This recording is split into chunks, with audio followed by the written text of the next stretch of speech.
ভীষণ রোদ্দুরের মধ্যে পায়ে চটি না দিয়েই হরিশ আর ভাবনা ছুটে যেতে লাগে। তাদের থেকে একটু দূরে সারদা ছিল। তাদেরকে ধরার জন্য সেও তার পিছু পিছু ছুটতে লাগে। ও বাচ্চারা, ভীষণ রোদ্দুর যে, আবার পায়ে চটিও দাওনি। আমার কথা শোনো, তোমরা ফিরে এসো। চলো বাড়ি চলো। আমরা ফিরে আসবো না, আমরা মায়ের কাছে যাব আর মায়ের সাথেই থাকবো। ওদিকে মন্দিরে তোমার মায়ের মাথার ওপরে ছায়াও নেই। গরমের মধ্যে ছাতা ধরে সেখানে বসে ফুল বিক্রি করছে। আমার কথা শোনো, তোমরা ফিরে এসো। এমনিতেও বিকেল হতে না হতে তোমার মা বাড়ি ফিরে আসবে, তখন বসে কথা বলো। মায়ের ফিরে আসতে আসতে অনেক দেরি হয়ে যায়, ততক্ষণে আমরা ঘুমিয়ে পড়ি। আবার সকাল হয়ে উঠে দেখি যে মা নেই, সেখানে শুধু তুমিই আছো। তোমার সাথে সাথে তো বাড়ির ভেতরটাও ভীষণ গরম। এমন খাবার তুমি বানিয়ে দাও যেটা খেতে ইচ্ছে হয় না। ভাবি বাইরে গিয়ে খেলা করব, তাও ভীষণ গরম। আর ঘরে বসে টিভি দেখবো, তাও গরম। কথা বলতে যাও তাতেও গরম, আর কিছু ছুঁতে যাও তাতেও গরম। গরম আর গরম, ওই বাড়ির মধ্যে আর আমরা থাকতে পারছি না। আমরা মায়ের কাছে যেতে চাই। এ কথা বলে হরিশ আর ভাবনা গরিব বৌমা অনামিকা যে মন্দিরের বাইরে বসে ফুল বিক্রি করছিল তার কাছে ছুটে চলে যায়। তাদেরকে দেখে অনামিকা চিন্তিত হয়ে পড়ে। পেছনে দেখে শাশুড়ি মা ছুটে আসছে। সে অজ্ঞান হবে। আহা মা, কি হয়েছে? প্রথমে হরিশ আর ভাবনা এভাবে ছুটে ছুটে আমার কাছে এলো, তারপর আপনি পিছু পিছু এভাবে ছুটে এলেন। কোনো ঘুমন্ত কুকুরের ওপরে পাথর ছুঁড়েছেন, না কোনো বলদ আপনাদেরকে তাড়া করছে? কি হয়েছে একটু বলুন তো। কিছু হয়নি বৌমা। আগে তোমার ছেলে আর মেয়ে যারা প্রথমে এসেছে তাদেরকে জিজ্ঞাসা করো, তারপর আমি সব কথা বলছি। কি হয়েছে বাচ্চারা? তোমরা এভাবে ছুটতে ছুটতে এখানে কেন এসেছো বলো? ঘরে ভীষণ গরম, যা কিছু ছুঁই তাতেই ছাকা লাগে। আমরা ওই বাড়িতে থাকতে পারছি না মা। তাই আমরাও তোমার সাথে মন্দিরেই থাকবো। বিকেল হলে তবে বাড়ি ফিরে যাব। এখানে মন্দিরে বাড়ির থেকে বেশি গরম যে। আমার কথা শোনো বাচ্চারা, যাও তোমরা ঠাকুমার সাথে নিজেদের বাড়ি ফিরে যাও। বাচ্চাদেরকে বাড়িতে রাখতে হলে বৌমা তাদের জন্য একটা কুলার চাই। হ্যাঁ মা, আমাদের একটা কুলার চাই। তুমি যদি চাও আমরা বাড়িতে থাকি তাহলে কুলার কিনে দাও, না হলে আমরা এখানেই তোমার সাথে মন্দিরে থাকবো। কুলার কেনার মতন আমার কাছে অত টাকা নেই যে। আমার কথা শোনো, বাড়ি ফিরে যাও। এটা কি করে সম্ভব? তুমি বলে দিচ্ছ যে আমার কাছে টাকা নেই। তুমি একবারের জন্য কুলারের দোকানে গিয়ে দেখলে না, বুঝলে না। তুমি এভাবে বলছো, তার মানে তুমি আগেই সিদ্ধান্ত নিয়ে নিয়েছো যে তুমি কুলার কিনবে না। বাচ্চারা, তোমরা বৌমাকে এসব কথা কেন বলছো? যখন বৌমা বলছে নেই, তার মানে টাকা নেই। এটাও হতে পারে সে তোমাদেরকে না জানিয়ে দোকানে গিয়ে দাম জিজ্ঞাসা করেছে আর তার বেশি দাম লেগেছে। হ্যাঁ বাচ্চারা, ঠাকুমা ঠিক কথাই বলছেন। আমি তো ভালো করেই জানি যে আমাদের ঘর কত গরম হয়। তাই জন্য তোমাদেরকে না জানিয়ে আমি কুলারের দোকানে গেছিলাম। সেখানে কুলারের দাম ভীষণ, খুব বেশি দামে কুলারগুলো বিক্রি হচ্ছিল। যা টাকা আমার কাছে আছে তা দিয়ে যে কুলার কেনা সম্ভব নয়। চলো বাচ্চারা, এবার বাড়ি ফিরে চলো। বাইরে ভীষণ তাপ। তোমার মা বিকেলে ফুল বিক্রি করে বাড়ি ফিরে আসবে। এখন তোমরা বাড়ি চলো। এভাবে শাশুড়ি বৌমা বাচ্চাদেরকে অনেক বোঝাবার চেষ্টা করলেও বাচ্চারা তাদের কোনো কথাই শোনে না। ঠিক আছে মা, একবার আমাদের জন্য চলো তাহলে কুলারের দোকানে। সেখানে গিয়ে যদি আমাদের মনে হয় কুলারের দাম খুব বেশি, তাহলে আমরা তোমাকে আর কখনো কুলার কেনার জন্য জিদ করব না। তুমি আমাদেরকে বলবে বাড়িতে থাকতে, আমরা থাকবো। কি বলিস বোন? একদম ঠিক কথা বলেছ। ও বৌমা, আমরা যতই বলি না কেন কুলারের কথা, এরা আমাদের কোনো কথাই শুনবে না। এক কাজ করো, এদেরকে নিয়ে কুলারের দোকানে যাও। আমি ফুলের দোকানে এখন বসছি, এদেরকে গিয়ে কুলার দেখিয়ে আনো। সে কথা নয় মা।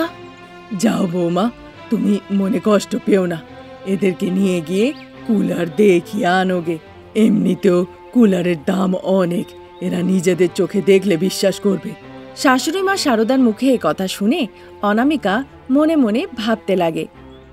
আচ্ছা ঠিক আছে মা, বাচ্চাদেরকে সঙ্গে করে নিয়ে কাছেরই কুলারের দোকান থেকে ঘুরে আসছি। আপনি ততক্ষণ দোকানটাকে একটু দেখুন। ঠিক আছে বৌমা, তোমরা সাবধানে যেও কিন্তু। আমি এখানে সামনে নেব।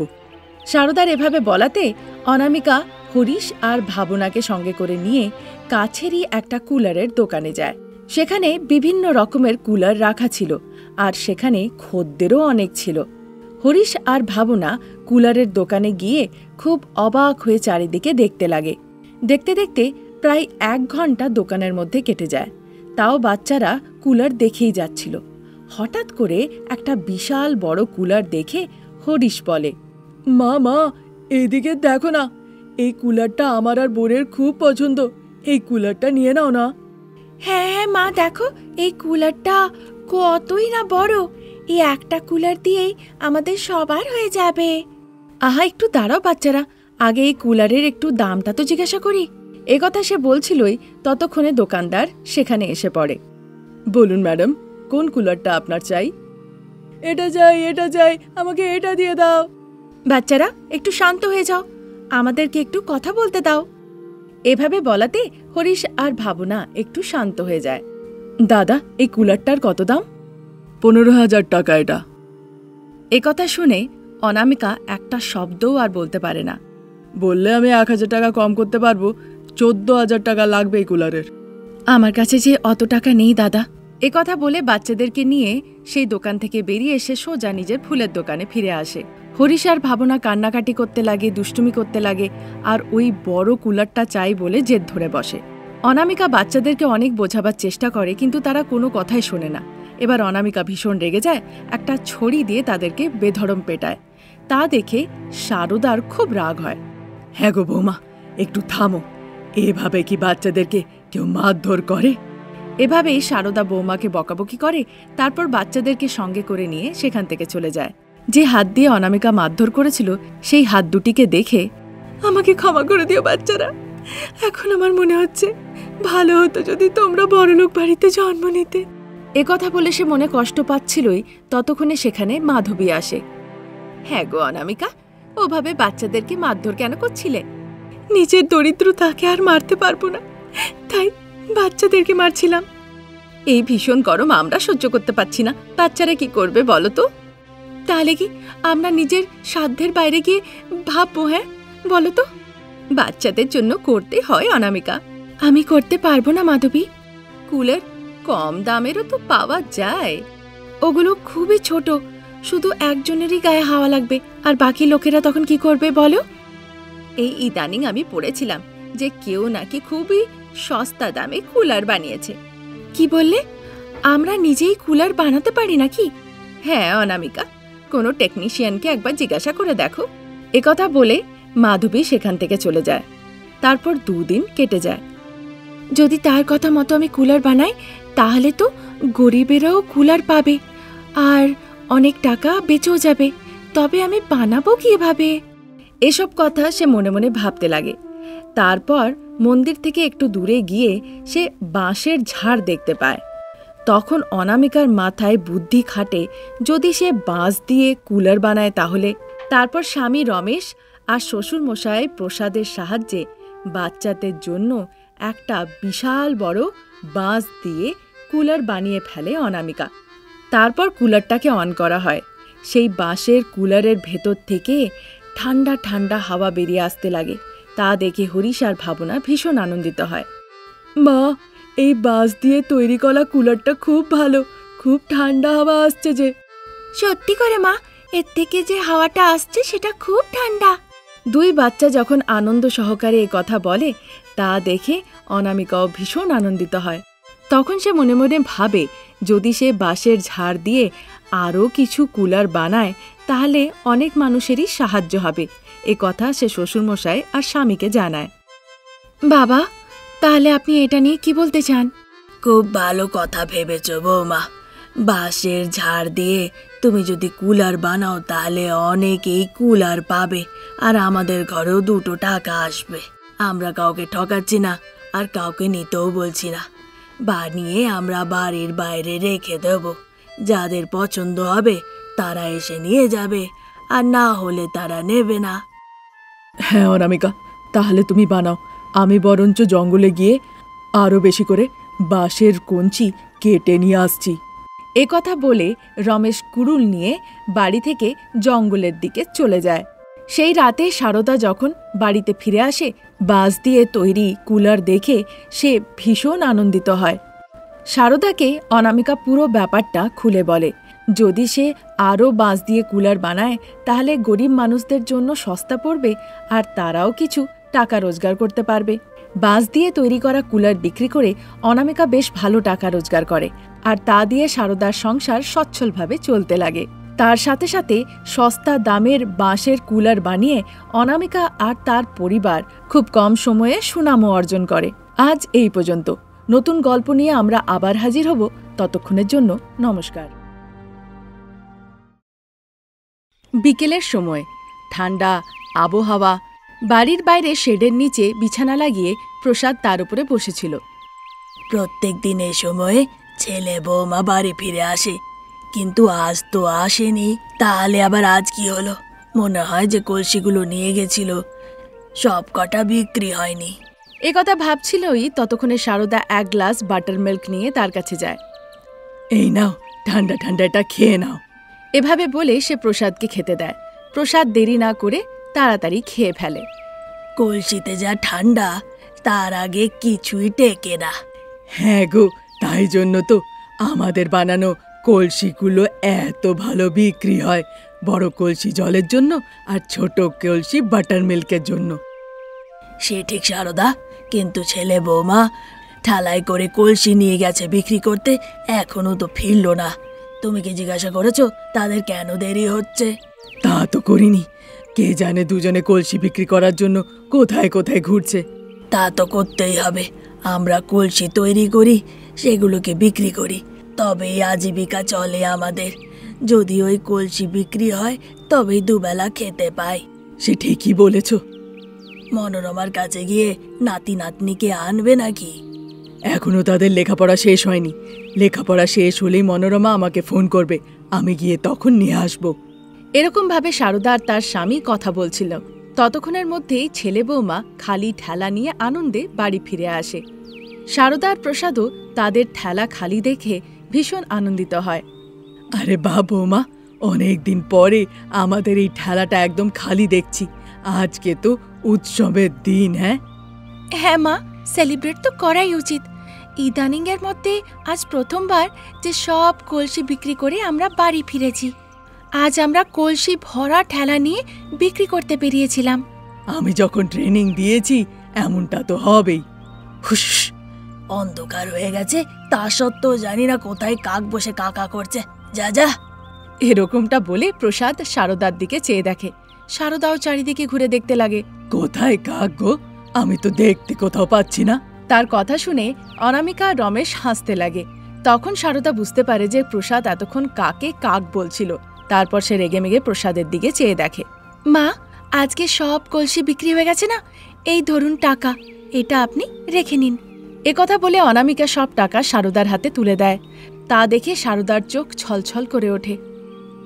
সারদা, টাকা দেখে তো তোমার খুশি হওয়া উচিত, আর তুমি কাঁদছো, একটু হাসো দেখি। এটা দুঃখের চোখের জল নয় গো, এটা সুখের চোখের জল। অনেকদিন পরে এত টাকা যে দেখতে পেলাম। হ্যাঁ সারদা, একবার আমাকেও ছুতে দাও, আমিও একটু শান্তি পাই। এভাবে জিজ্ঞাসা করাতে সারদা সব টাকা প্রসাদের হাতে তুলে দেয়। সেই টাকা হাতে ছুঁয়ে প্রসাদের চোখ ছলছল করে ওঠে। তার মনে খুব কষ্ট হয়। এবার তুমি কেন কাঁদছো গো? এই ভেবে যে এবার আমাদের ভালো দিন আবার ফিরে আসবে সারদা। বাবা, এবার থেকে আরো বেশি করে ঘোড়া বানাতে হবে আমাদের। হ্যাঁ গো বাবা, প্রত্যেক দিন যেখানে যেখানে লোকাল বাজার লাগবে সেখানে গিয়ে আমরা আমাদের ঘোড়াগুলো বিক্রি করব। এ তো খুব ভালো কথা বৌমা। একই গ্রীষ্মকাল, তার উপরে সূর্যের এত তাপ, চারিদিকে খবর ছড়াচ্ছে যে ফ্রিজের জল খেয়ে অনেকেই অসুস্থ হয়ে পড়ছে। এমন সময় আমাদের কলসি বেশি বিক্রি হবে।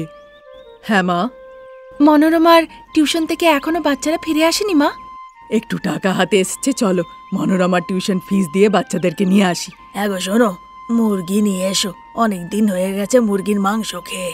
প্রসাদের কথা শুনে সারদা তার দিকে কটকটিয়ে চেয়ে বলে, তোমার চোখে টাকা দেখে নিয়েছে, তাই তোমার পেটে বিভিন্ন রকমের ইচ্ছে জাগছে, আমার এটা চাই, আমি এটা খাবো। হ্যাঁ, তা শুনে প্রসাদের মুখ ভার হয়ে যায়। অনামিকা হাসে, তারপর সে ঘরের ভেতরে চলে যায়। কোনো অসুবিধা নেই মা, আমরা সবাই একসাথে খাবো, যাও নিয়ে এসো গে। এখন ছেলের খেতে ইচ্ছে হয়েছে, তাতে তো মা বারণ করবে না। তার কথা শুনে শারদা হাসে, তারপর সেখান থেকে চলে যায়। প্রসাদ আর রমেশ অনেকক্ষণ বাইরে বসে গল্পগুজব করতে লাগে। অনামিকা ওই ফাইবার শেডের নিচে এক কোনায় বসে স্টোভে রান্না করতে লাগে। ততক্ষণে শারদা হরিশ আর ভাবনার সঙ্গে মাংস নিয়ে বাড়ি ফিরে আসে। বাচ্চারা আনন্দ সহকারে প্রসাদের কাছে গিয়ে বসে গল্প করতে লাগে। শারদা বাচ্চাদের ব্যাগ আর মাংস নিয়ে ঘরের ভেতরে চলে যায়। আধা ঘন্টা পরে ঘরের বাইরে ম্যাট বিছিয়ে ঠান্ডা ঠান্ডা হাওয়ায় বসে সবাই একসাথে মাংস দিয়ে খাবার খায়। আহা, কতদিন পরে আমরা একসাথে বসে সবাই আনন্দে খাবার খাচ্ছি, তাই না বৌমা? হ্যাঁ মা, ভালো হতো যদি আমরা আগে থেকে মাটির বাসন বানিয়ে বিক্রি করতাম, কিন্তু আমরা তো আগে খেলনাপাতি বানাতাম, তখন কতই না সমস্যা হতো। ঠিক আছে বৌমা, এখন তো আমরা কলসি বানাচ্ছি, যদি এভাবেই আমাদের প্রত্যেক দিন বিক্রি হয় তাহলে আমাদের দিন পাল্টে যাবে। তাহলে দাদু, আমরা মাটির বাসন বিক্রি করে অনেক টাকা পেয়েছি, তাহলে চলো সেই টাকা নিয়ে আমরা দেরি না করে কুলারের দোকান থেকে একটা কুলার নিয়ে আসি। রাতের বেলাতে এভাবে ঘুমোতে খুব কষ্ট হয় দাদু। হ্যাঁ ঠাম্মা, তাহলে কাল সকালে গিয়ে একটা কুলার নিয়ে আসবো, ঠান্ডা ঠান্ডা হাওয়া চললে আমাদের বেশ ভালো ঘুম আসবে। বাচ্চারা, আগে তোমরা খাবার খাও তো। এভাবে বলাতে হরিশ আর ভাবনা কিছু না বলে তাড়াতাড়ি খাবার খেতে লাগে। তারপরে একটা পাখা চালিয়ে সবাই খুব কষ্ট করে একসাথে ঘুমিয়ে পড়ে। তারপরের দিন প্রসাদ ঠিক বাড়ির সামনে একটি খালি জায়গাতে মাটি মাখছিল, আর শারদা সেখান থেকে একটু দূরেই একটা কাঠের চেয়ারের ওপরে বসেছিল। কেমন মাখছো গো? এরকম মাখলে ভালো কলসি তৈরি হবে না। মাটিটা যদি নরম হয় তবেই ভালো কলসি তৈরি হয়, আর যখন কলসি ভালো হবে সেগুলোকে দেখে তবেই তো লোকেরা এসে কিনে নিয়ে যাবে। যখন তুমি এতই বুঝছো তাহলে এখানে এসে মাটি মাখতে একটু সাহায্য করো না। ওরে বাবা, আমার তো হাঁটুতে ব্যথা, যদি তুমি 10,000 টাকাও দাও না, আমি ওই মাটি মাখতে যেতে পারবো না। বলাটা খুব সোজা শারদা, করতে গেলেই কঠিন লাগে। তুমি বলতে কি চাও? আমি কোনো কাজকর্ম করি না, শুধু গল্প গুজব করতে থাকি। হ্যাঁ, আমি তা তো বলিনি, শুধু বলেছি এসে কাজটা করে দেখাও। একথা হচ্ছিলই ততক্ষণে রমেশ আর অনামিকা ঝুড়িতে করে আরো মাটি এনে প্রসাদের কাছে এনে রেখে দেয়। মা, আমার কাছে একটা বুদ্ধি আছে, তেমনটা যদি করি তাহলে এই গ্রীষ্মের রাতে আমরা আরাম করে ঘুমোতে পারবো, আর তখন বাচ্চারাও আমাদেরকে পাখা, এসি বা কুলারের জন্য বিরক্ত করবে না। তাহলে সেই উপায়টা বলো বৌমা। মা, আপনি বলুন, লোকেরা মাটির কলসি কেন কিনছে আমাদের কাছে? আর কেন কিনবে বৌমা? জল ঠান্ডা থাকবে, মাঠটা ঠান্ডা থাকবে, তাই জন্য। তার মানে সবাই এটা বুঝতে পেরেছে যে এটাতে জল রাখলে ঠান্ডা থাকে, তাই তো? তাহলে তুমি এটা বলবে না তো এক একটা মাটির বাসনের ভেতরে আমরা এক একজন গিয়ে ঘুমিয়ে পড়ি? হ্যাঁ, কি যে বলেন মা, আমরা লিলিপুট নাকি যে মাটির বাসনের ভেতরে গিয়ে শুয়ে পড়ব? আমরা মানুষ, আমরা যদি এই ঘড়া দিয়ে বাড়ি বানাই। এভাবে বলাতে শারদা খুব অবাক হয়ে বৌমার দিকে তাকিয়ে থাকে। শ্বশুর মশাইও খুব আশ্চর্য হয়ে ভাবতে লাগে।